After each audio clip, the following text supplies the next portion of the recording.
You hear the sexual joke for the first time, you don't say anything, even though it's making you feel uncomfortable, even though you don't think it's right, you're going to let it go, right? You're just like, okay, I'm just going to move on, right?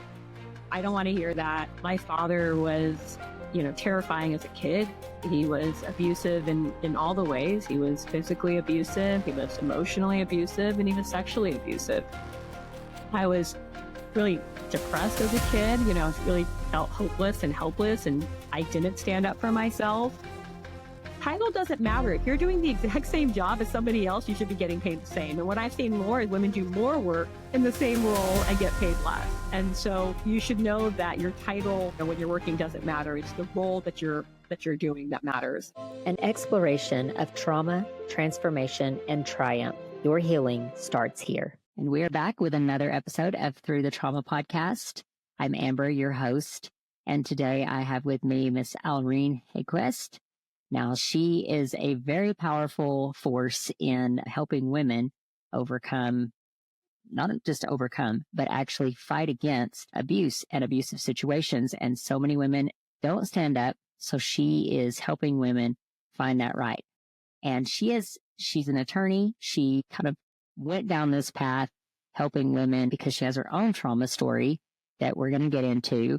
But she has worked with some very powerful clients. She's worked with entities such as the Salk Institute, Trader Joe's, Kaiser Permanente, the San Diego Sheriff's Department, and even the president-elect. So, Alreen, I'm so happy that you're here with us today and so happy to have you.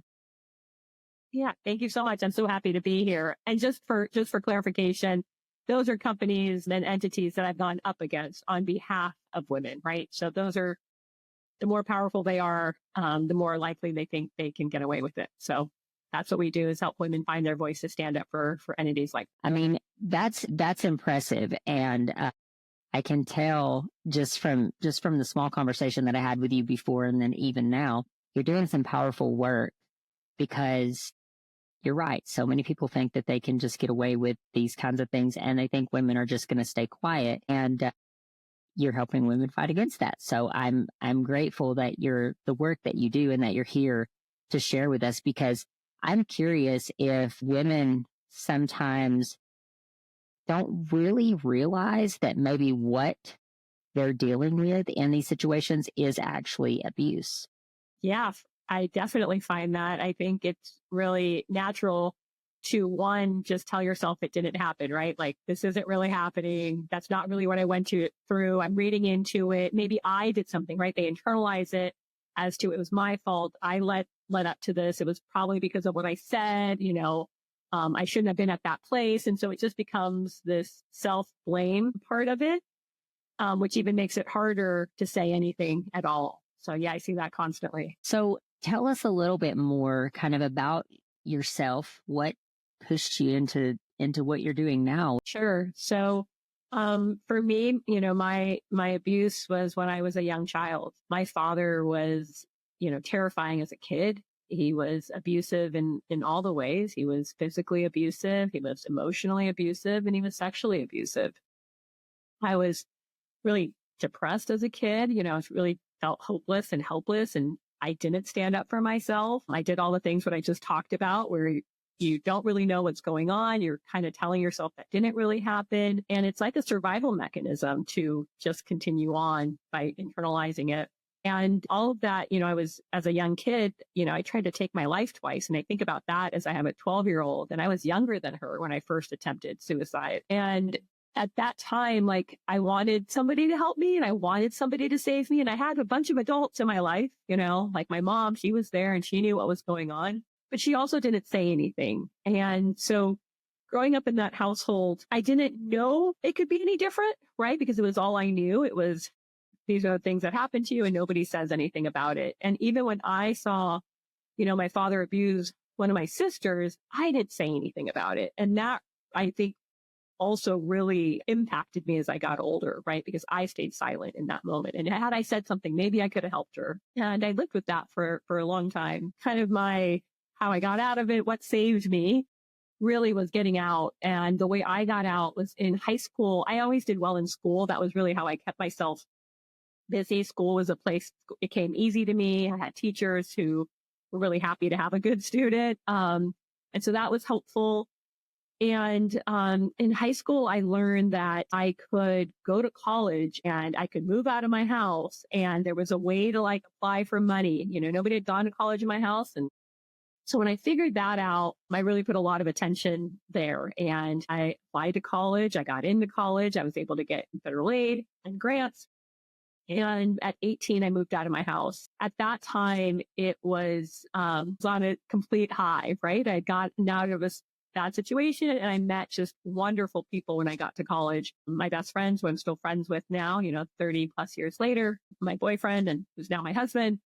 And so that really just changed my life. And at that time, I didn't think there was anything to address, feel like I needed to address my childhood anymore. I moved out and get over it. You've gone to college.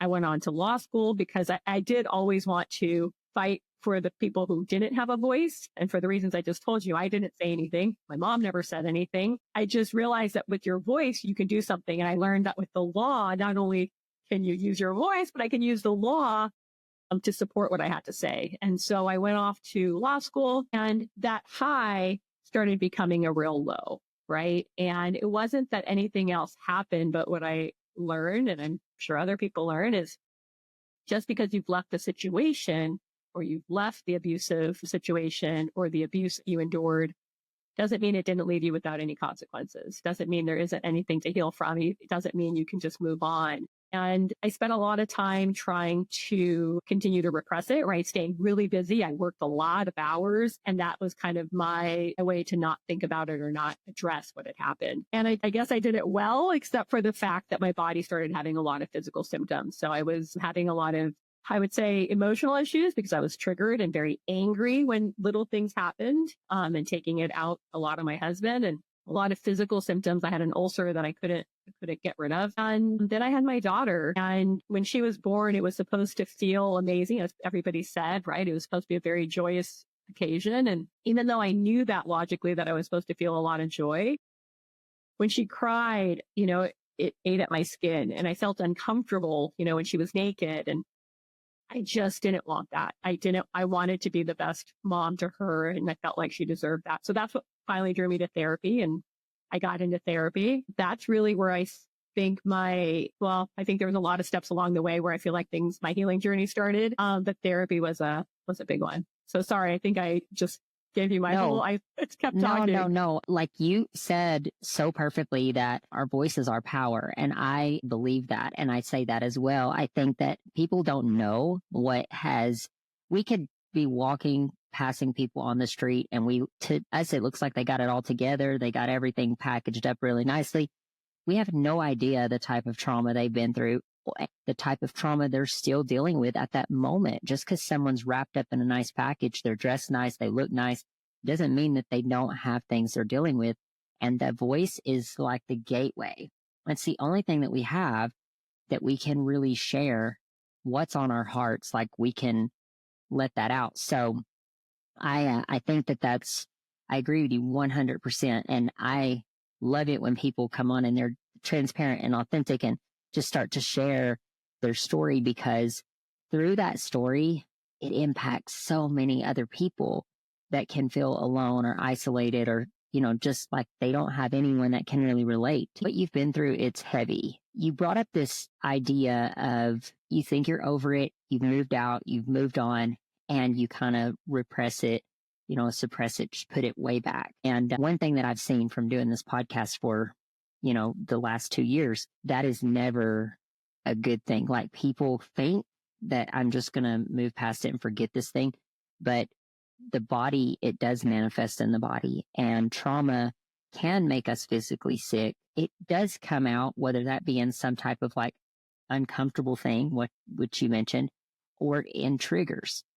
People they blow up over no reason and they don't even know why they blow up. So I think that you bring up something that's so important for people to really hear. And I hope they hear it in your story, but I also hope that people will understand that, I'm definitely not a therapist, but just from interviewing so many other therapists, this is huge. Like you have to deal with those emotions. We can't suppress them because they're going to eventually manifest in some type of way through our bodies.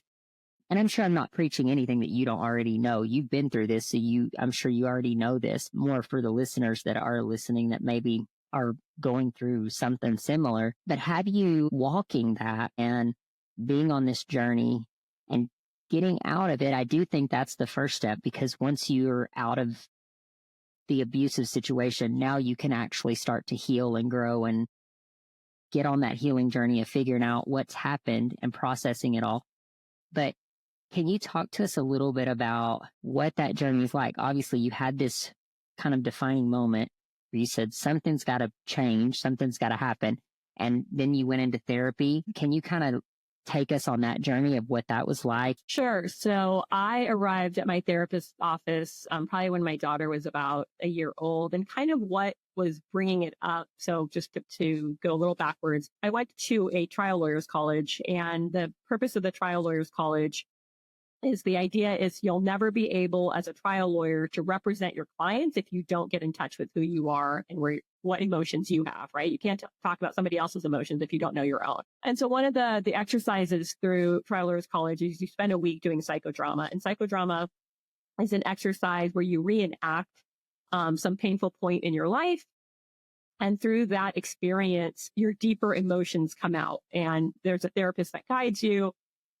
So through this exercise, my go-to trauma before I, wrote a book and talk about what was going on as a kid, my go-to trauma was being bullied as a kid, right? I was of a different color. I was a different race. I was a different religion. And the kids at school made fun of me because I was homogeneous when I started. And so that was my go-to. That's what I expected to talk about.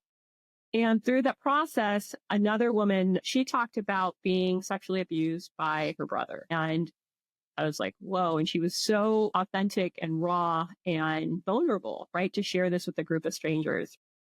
And even when she shared her story, I wasn't planning to share mine, but the therapist got out what had happened to me as a kid by the hands of my father. And that was the first time in my life that I had verbally said what had happened to me, and I'm 30 plus years old at this point. And what I learned from that experience was, one, somebody else speaking out gave me the bravery, I think, to share my own story. And two, that once I shared it, I didn't die, right? Like people were coming up to me and saying, thank you for sharing. And I'm, sorry that happened to you, or that makes so much sense why you said this the other day. And it was like a form of relief, right? I had been carrying something for so long, expecting that everybody was going to turn against me when I said it, and then realizing that's not true. That was a thought that I had created in my mind.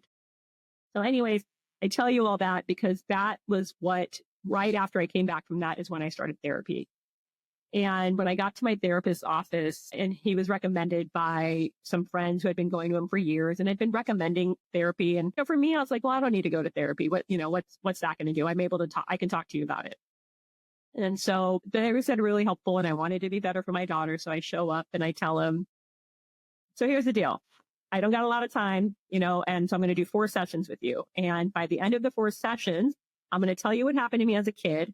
And I expect after I tell you that, we're going to be good, right? You're going to tell me what tools I need to get rid of those thoughts, and I can move on with my life, and he just laughed at me. And I was like, no, I'm serious. Like, I'm a really good learner. I can, follow the rules. I know how to do this. And I still go to therapy now, right? Like, that's not how it works, right? You experience trauma, and then you do some, 5 steps, and then the next day you're okay, right? Even though you want that, like I wanted a rule book. I wanted something to follow. I wanted somebody to tell me how to get rid of those thoughts. How can I stop this playing in my head? How can I forget about this, right? How can I create like amnesia about what happened to me? And even though I wanted that, that's not how healing works. And so that really got me started. That was just one little step on a very long journey to really be where I'm at today, where I talk about what happened to me as a kid. And it has really, I hate to say it, but like it doesn't hold that weight that it did. Before, you could barely have me say my father abused me, right? Those words wouldn't even come out of my mouth. And now to be on a podcast, talking to you, telling other people about it, writing a book, it was through healing that got me to that point. And that's why I'm so passionate about it, is because I know from experience, not only by myself, from me going through it, but seeing my clients go through it, that by speaking out, that's how you really, get to be the best version of yourself that you've dreamed of. Do you believe by sharing that, like releasing that shame, and I'm assuming that was shame that you felt, which is interesting because you shouldn't feel shame when and you're a victim in something, but we do. It's human nature. Once you release that and you're able to talk freely about this now, how does this affect your career as an attorney? I mean, I would think it makes you more authentic with the people that you work with. Yeah. So, I mean, I think it's helped me be a better lawyer in so many ways. Initially, when I was starting out, what we were talking about earlier is being triggered, right? The men on the other side, it's a male dominated profession. Obviously, it's many more women now than it was. But the men on the other side, I was triggered by them. I was going up against a defendant who was harming one of my clients. They would be triggering me and I would get super angry about it. And I didn't have enough awareness to realize what was happening inside of me. And so now the difference is I still have that same anger and same passion, but I'm able to control it and articulate how I'm feeling about what they did and the harm that they caused without being, like the angry person coming out at them. So I feel like that makes me a better advocate than I was. And yes, way more relatable of being able to tell my clients. And we all have completely different experiences, right? Like what you went through is totally different than what I went to. What my client went through is completely different. But we all share the same emotions, right? The shame and the fear and hopelessness or helplessness. The feelings that you've had are the same, right? And so I can relate to how you're feeling in this situation, or I can relate to the fact of how scared you're feeling and how worried you are that nobody's going to believe you. Or I can relate to the fact that are worried about the fact that, this might, mess up their family or they're going to blame you for some relationship. And so I think that makes me a better advocate. And it's just different. Like there's not a lot of attorneys that can say, yes, I went through a similar experience. I've had those feelings and this is how I've overcome it. And I can assure you that you're not going to leave this process worse than you started, right? Talking about your trauma doesn't traumatize you, right? Talking about your abuse doesn't create abuse. And so letting my clients understand that, I think, is really helpful. And it's a beautiful picture. Honestly, what I'm seeing is it's a really beautiful picture of taking that anger and the pain that you felt and channeling it in a way that now you're using it in an effective way versus just in an emotional way. What I mean is that sometimes we can get emotionally react to certain things instead of really like responding. And I may have those backwards, but we just, something happens and we snap off and it's like, well, that anger is not necessarily good, versus something happens and we channel that and we use that as like the motivation and the push and the drive. It's like, this won't happen again. And I resonate a lot with that myself because that's a lot of, what I feel like what I do here with this podcast too is just, I get angry about some of the things that has happened in my own life. Some of it is things that I've done myself. And I'm like, I let that thing happen, but I won't do it again. So I think there's a validity in channeling that in the right way. And I think that the things that you're doing to help women is just, it's a beautiful picture of using that pain and that channeling that anger for like purpose. Yeah, thank you. And so I was going to therapy at the time. And then like I said, I had a lot of physical symptoms, right? So I had a lot of ulcerations. And I would see a GI doctor for that. And when I would go to her, she just constantly would tell me, this is coming from a place you're not feeling your feelings. And I was so angry and frustrated by her because I didn't understand what that meant. She just kept saying it over and over again. And I was like, I know what you're talking about. Like, I'm feeling really angry right now. So I know I have emotion. Like, what are you talking about? And she's like, feelings are, putting your toes in sand. Feeling is like touching someone's skin. It's actually coming to your senses of what, you're experiencing. And for whatever reason, I just couldn't comprehend it. And she's like, you're so out of touch with your feelings that you don't even know what it means. You can't even comprehend what I'm telling you. And she kept telling me that. And finally, she sent me to a sacral therapist and who did inner child work. And what I've learned through that process, and the feelings that she was talking about, just for I guess the audience, when I'm talking about feelings, and my GI doctor didn't know what had happened to me as a kid.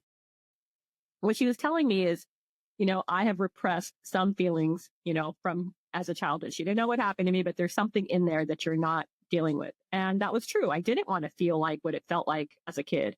I didn't think I needed to. What was the purpose of that? And so the inner child work, the way the therapist explained it was when your body is continuing to repress the feelings, right? Where you're pushing it down, you're shoving it down. That's what causes the physical ailments. That's what causes autoimmune diseases. That's what causes other illnesses in your body, is because your body is fighting against itself, when all it wants to do is just have you accept it, right? Just like absorb it as a part of you. Once you feel what feelings you need to have, it will then pass. And until you get to that point, you're going to hold on to it and your body's going to fight against it. I did some inner child work with her, and inner child work is when you go back to a place when you were a kid, or it doesn't have to be when you're a kid, but going back to some moment in your life and feeling what it felt like in that moment, and then having the adult self tell you that everything's going to be okay. So for me, it was going back to when I was a kid and I was a terrified little girl sitting in the corner, based on the chaos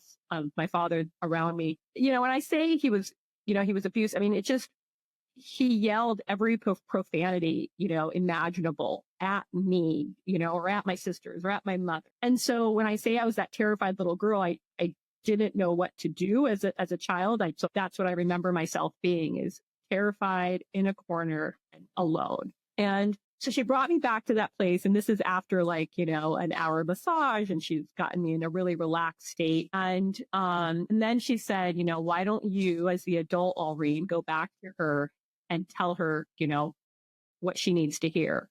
And that kid, all she needed to hear was, you're going to be okay. Everything's going to be all right. I'm here. I'm going to take care of you, and I'm going to keep you safe. And that released this amount of energy in me that I've never felt again. And it released energy all the way from my fingertips to my toes, and my physical symptoms stopped. And I know it's when you talk about it, it seems wild, but that's really what happened. And that was another pivotal moment for me. And again, you go back on this. I don't realize it's pivotal until I put it all together of what's going on at the time. And then the third thing I did that was really impactful, and I think this is kind of applies to everybody, is learning how to change my thoughts, right? Like the fact that everything I think isn't true about myself, right? These are programmed because of what I experienced growing up. I now have these thoughts that I'm not worthy. I shouldn't, I'm not going to be successful. I'm going to be a failure. Nobody loves me. I'm going to get rejected. Whatever they might be that I think about myself, those have been pre-programmed. So learning that my thoughts aren't true and I can change my thoughts. And once I change my thoughts, I can change my life. So that was huge. And I got to that by same thing. I didn't do a lot of things for myself as I was going through this. I wanted to be better for my husband. I wanted to be better for my daughter. I wanted to be better for my clients. Now I just want to be a better person for myself and for all these other people.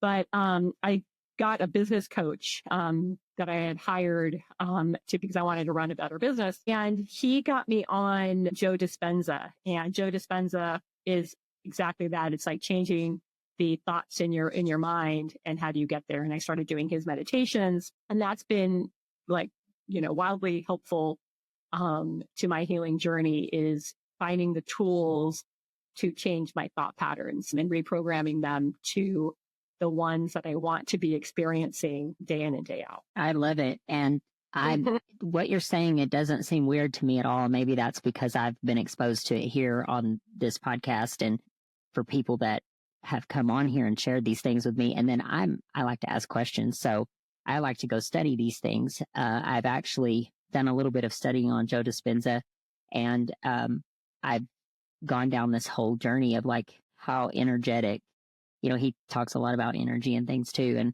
I've talked about it on other episodes, so we don't have to belabor it or whatever. But I do think it's very interesting to talk about how effective these things that we can't even see but yet they affect us in ways in our body and in our mindset and what we say to ourselves. Those things are so powerful. And that was one of the things when I mean, I don't have childhood abuse, but when I overcame some of my trauma, just having to rewire how I think and how I think about myself.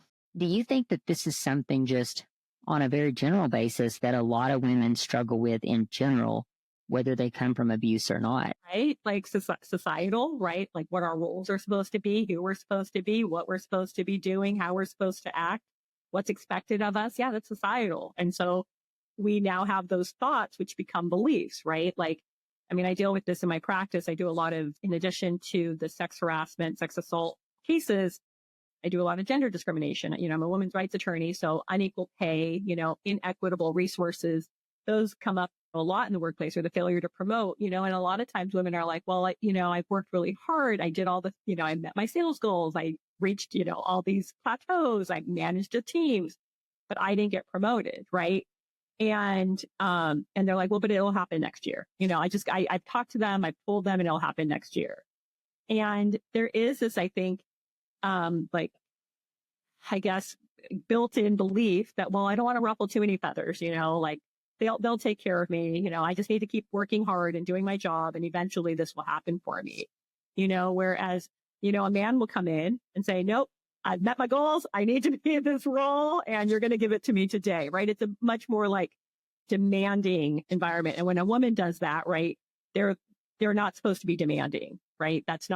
You're not supposed to present yourself like that, because you come across as aggressive, or you've heard, you know, the B word, and it's just, we're taken differently when we do the exact same thing that the man did to get the position that they're in. Right. So yeah, so I think that's a lot of long-term conditioning and a lot of societal things, even back from when you're at home, right? With what your parents might have told you. You know, for me, you know, my mom, you know, told me that my job was going to be to, you know, cook and clean for my husband, you know, like that was going to be my role. I was going to be a wife, and I was going to take care of my husband. Until this day, you know, she still asks me when I'm cooking for dinner, and it's like, all right, you know, we're but that's how she grew up, right? And she can't get past that. So yeah, so I think those thoughts are kind of built into us growing up. So even for somebody who hasn't gone through trauma, changing your thought patterns to have the thoughts and experiences you really want is totally possible, but you just got to learn the tools to change those thought processes. And, you know, you touched on something here about the gender roles in society, and whether it's right or wrong, we've moved to this place in society where women do have these roles and should be equally respected in these roles. So I guess the question for me comes up is like, I look up to powerful women. You know, I come out of photography. I love shooting like powerful women. There's just something that exudes from a woman with power. And, but I'm curious, like, how do we as a culture and as a society, we are where we are. So what do we do? Or what can we do? I should say, what do we do is we hire someone like you to come fight for us. But what can we do to kind of exert ourselves as women in these roles where, I mean, I guess setting boundaries, and just then you're also juggling this whole thing of women have this soft, nurturing side. And it's hard. I mean, I think it's hard for women to juggle those two facets of their characteristic or personality. As a woman, what can we do, especially being in those roles, or help fostering to empower other women that are in those roles?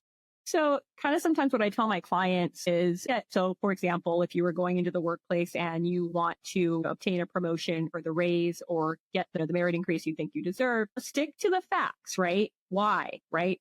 This is where you went to college. This is the education you have. This is the experience. You've been at this company for X number of years, whatever those facts may be. And if you're going and you want to compare it to what your male colleague is experiencing, then you have to bring up the fact, well, I have 5 more experience, or I have 10 more years more, whatever it may be, or he has less experience, and stick to the facts, not I want and I deserve, which you do, but I would stick to the fact and the reasons as to why, right? Let's focus on that, which is they can't argue those things. And I also tell them to write it down first, and be prepared for the conversation.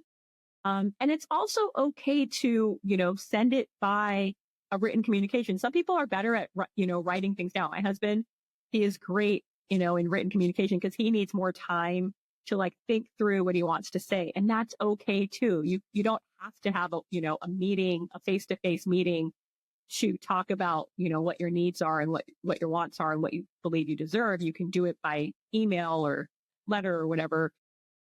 But I say focus on the facts. And you'll see, I think at the end of this exercise, what I've discovered is you get yourself fired up. Like, yeah, I do deserve that. Like, yeah, that guy has like 5 years less experience than me. Like he just started last week or whatever it may be. And I think by just seeing the comparison, I think it does give you fired up to be confident to go into that discussion. I don't know if this is switching gears, but maybe kind of. You obviously have experience working with women that have had sexual abuse inside of the workplace. I know there's a problem with women, and I think I've been guilty of it too, where someone can make a remark that is sexual by nature, and you kind of laugh it off because it's almost like off guard, like you're off guarded in that situation. You don't really know how to handle that, or at least that's been my experience. And you kind of laugh it off. Then I don't know if that kind of invites more, or it kind of shows you as like your boundaries are lower, or this is a real problem. I think not only in the workplace, but just in general day-to-day life, but in the workplace, especially because you are exposed to these people on a daily basis, like you're seeing this person on a daily basis. Talk to us a little bit about your experience with this kind of abuse inside of the workplace. So what I've noticed is women, they do let it go for a certain amount of time, right? You hear the sexual joke for the first time, you don't say anything, even though it's making you feel uncomfortable, even though you don't think it's right, you're going to let it go, right? You're just like, okay, I'm just going to move on, right? Either because you don't want to ruffle any feathers or you're hoping that it's not going to happen again. Well, if I ignore it, it'll just go away. And I think that happens for a certain amount of time. And then I do think a lot of women then say, I don't want to hear that, or I don't like it. Don't do it. And it still continues. And then they try to either talk to either like somebody above them or, HR if they have it, and then nothing happens. And then that's how they end up in my office. So I always think, they are trying to do something in their way to get the person to stop. And then when it doesn't, then they have no choice but, to find out what their rights are. And that's how it ends up in a lawsuit. I don't know if your question was more like, how do you, the fact that you kind of laugh something off, like, how do we stop that? I think that one's hard to stop. I mean, I do that myself where when I'm uncomfortable, I might laugh it off, right? It's like I don't know if it's my tell, but I'm like, oh, I'm uncomfortable. I'll just laugh about it. I don't know what to do in this situation. But that's going to happen. I think what then happens from that is, when I guess it escalates, right? It was just one joke and now it's escalated to him touching you. You think you invited it because you didn't say anything the first time, right? And women really beat themselves up. Well, I didn't tell him no, or I didn't tell him to stop when he did it the first time, or, he texted me and I didn't respond to him. And it's like, that's not your fault, right? Like you don't have to do that, to have him know that it's not okay, right? Your body language says it. The fact that you ignored it tells it. And now you did finally say something and it still didn't stop, right? And so that doesn't, make what all the other times acceptable because you weren't firmly saying no. And that's not everybody's response. Being firm and saying, no, don't do it is not how most people respond in those situations. Yeah, I think you're right because you're not expecting it. So I've been there, and especially when it's someone that you have to see on a regular basis, you're like, I don't want to make this more than what it is. Like, I don't want to be that person, and you're just kind of like, you don't want to say anything. But in a workplace where it's your boss and there's a power dynamic, and that person decides your raises, your bonuses, whether you're hired or you're fired, I mean, that just adds a whole other element for you not to say anything. And so if you're expecting, sometimes companies, I'll go up against them and they're like, well, she should have told him to stop. And I was like, okay, what was she said that, what if she got fired, right? She has her kids, she has her family, she has her son, like whatever she has going through her mind at the time, she has to take all that into consideration before coming forward, right? And not a lot of times, but sometimes when these experiences happen, women do get fired, right? I mean, that's why it's illegal. You shouldn't get fired for reporting it, but it does happen. And so then that's when you have to bring a suit for wrongful termination. I also think it helps women a lot, just like knowing what their rights are in the workplace. I see that a lot. Like a lot of women don't even know, especially young girls. I do a lot of cases, women entering the workforce, right? So high school girls, getting out, or they just started college and have like a job while they're in college. And there's no class about what your rights are in the workplace or what to expect at your first job. They're not getting provided that information. And so that's really important to us at this firm to try to go into high schools and go into college campuses. So women, when they go to work, they know even what to expect in the workplace. If nobody's told you and you get your first job, you're super excited about it. And then a situation happens and you're like, wait, who am I supposed to tell? Wait, he's the boss. Is this how it is? Like, is this what I should be expecting in the workplace? So I think it's really important for women to even know what's, permissible or not in the workplace. Well, and you brought up something too, which is another fact of like, even if you don't get fired, if sometimes by standing up and you're in that power dynamic, there becomes manipulation. Like to now they're doing things that's making things harder on you. They're putting more on your plate. There's things that they can still do to make your day-to-day activities difficult. I've never had a job in corporate America, so I can't speak to that. I can only imagine what that's like, but I could definitely see how that would be something that's going through your mind, especially as a young girl getting out of school. And the thing to me is I know there's no age dynamic, like it doesn't matter the age, but I would think that especially if someone's a predator in the workplace, like they're gonna be more prone to the younger girls coming in not really knowing how to respond. One of the red flags, if you're going to a workplace and the guy is like 30 years older than you and the only people employed are young girls, that should be assigned to you, right? Something's not right there, right? That's not typical. And why is he the boss? And why is, all the workers, 20-year-olds, right? So that should put you on alert. I think my audience is a little older, but I never know who's going to get a hold of these podcasts. And it's something that's definitely worth mentioning. What do you recommend to someone coming into the workforce, like to get well equipped or well educated about this? And it's a shame that we have to go like do extra things to get educated on this, but it is important. If you had to tell a young girl, where'd you tell her to even go? Sure. So sorry, I'm going to address your audience since you said you might have an older audience. So what I see from like an older audience typically, or, my older clients and what they don't know about the workplace, I think it really comes down to pay equity is really, or even just equitable resources. So for example, where you think, well, I'm in a different title. Okay, so therefore I'm getting paid less, or I'm in a different department, so I'm getting paid less. So I don't have that many years of experience as he does. Title doesn't matter. If you're doing the exact same job as somebody else, you should be getting paid the same. And what I've seen more is women do more work in the same role and get paid less. And so you should know that your title, when you're working, doesn't matter. It's the role that you're doing that matters. For the younger audience who is going into the workplace, know that you have rights. You have a right not to be touched in the workplace. You have the right to be paid equitably when you go to work. And you have the right to report conduct that you believe is illegal or unlawful or that makes you uncomfortable. And you have a right not to get retaliated against if you report those things. I understand you might not want to, or you're not ready to, or you're not really sure how to, so start writing it down. Always document. If something makes you feel uncomfortable, it probably is unlawful, right? But document it and then, seek advice. Like, hey, this happened. I'm not sure really what to do with it.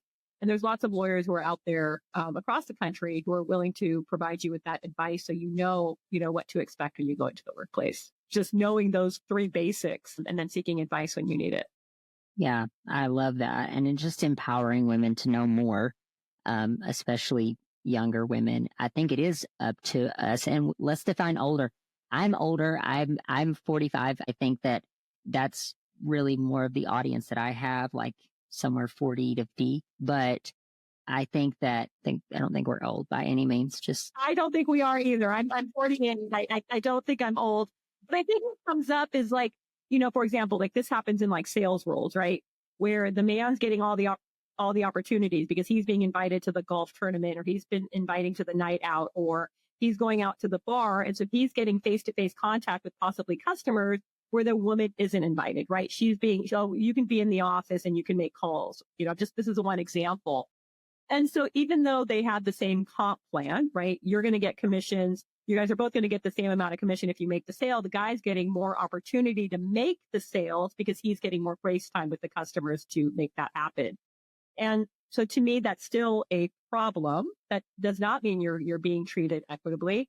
And so what do you do in that situation, right? You do have to speak up and say, hey, I want to go to that event too, right? You can't, if they're not inviting you, you need to then say, I want to go. Hey, when's that event? And it's not about having an invitation. You want the FaceTime. You also want these opportunities. And so you sometimes need to have to speak out and say you want them and go attend. And if they don't allow you to go, then your next step is to speak out and saying you're being prevented from getting FaceTime with clients to make these sales. And that's just one example for, sales. But I've seen it in like women who, need federal grants, right? They're not getting the same donor time with donors that some other, males may be.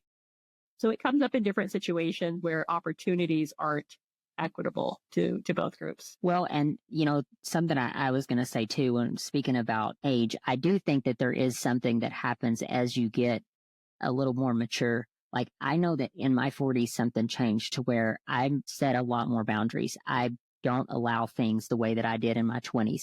And I think that if our generation would just be aware that these things happen, and especially if we have daughters or we have, friends or nieces or whoever that's going into these kinds of situations, to just let them know, hey, it's good to have certain boundaries, and there's things to do like what you said. If they feel uncomfortable in any way, or they feel like they're being mistreated or not being equally treated, that there are avenues to go down to speak out against those things. I think when sometimes you're in those situations, or the person, on the other side might make you think that you don't have rights, or might make you think nobody's going to believe you. And they might be saying or doing things to, deepen those thoughts. And I'm just here to tell you that that's not true. The laws that are in place right now do protect you in the workplace. And you just need to find your team and your people that are going to help you, advocate for yourself to make sure that's demonstrated in the workplace that you're at, or, in society. I love it. And you've done some powerful, you've went up against some powerful entities. You are helping women really find that voice and speak out against these things, because it's not fair and it's not equal. Yeah.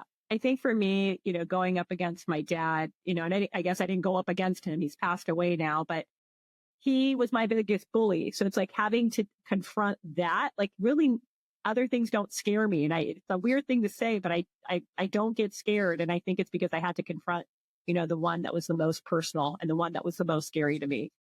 But I think when you're going up against it, a lot of women come up, they're so worried about the other side because they're more powerful. They have more money. They have more resources. And that's true. They are more powerful. They do have more resources. Even for us as lawyers, they're going to, have 10 attorneys on a case where it's just going to be us.